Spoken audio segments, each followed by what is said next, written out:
It's a beautiful July morning here in the Dordogne, and takeoff is scheduled for 8:30 a.m. while it's still cool before the thermals start and the wind is still calm.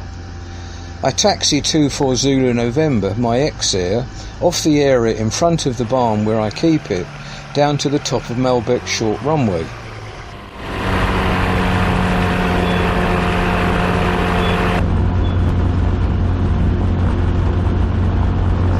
I always start my takeoff run from the very top before the start of the runway proper, because although I know I won't need it, because the runway has a downslope, it's nice to see as much runway ahead as possible during the takeoff roll.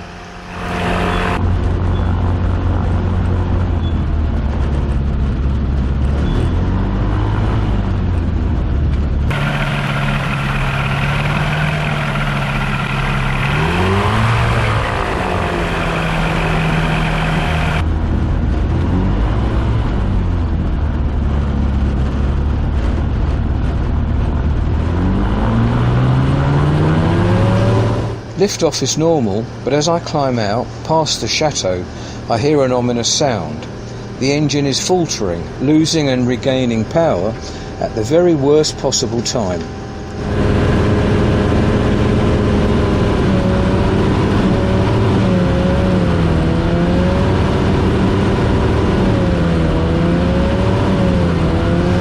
There's no point panicking. I've rehearsed this scenario many times in my head.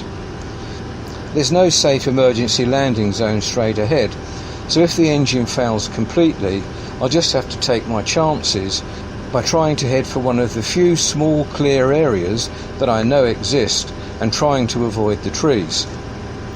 But the engine, although faltering, is continuing to develop power, and I know that in that scenario height is my friend. I'm far too low to turn back to the runway should the engine fail, but all the while I can still climb, I do, favouring the potential forced landing areas off to the right.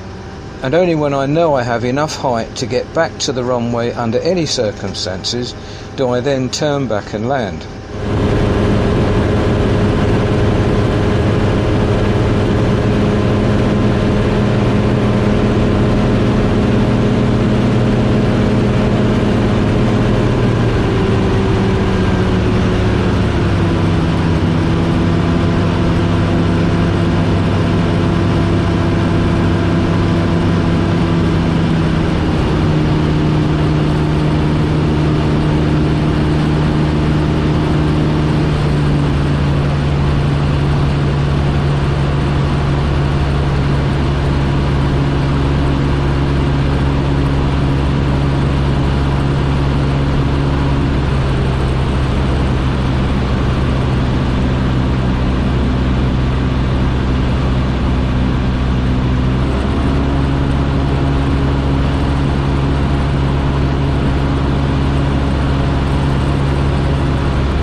I'm pretty sure from the symptoms that this was a fuel problem and a price paid for not flying the aircraft frequently enough.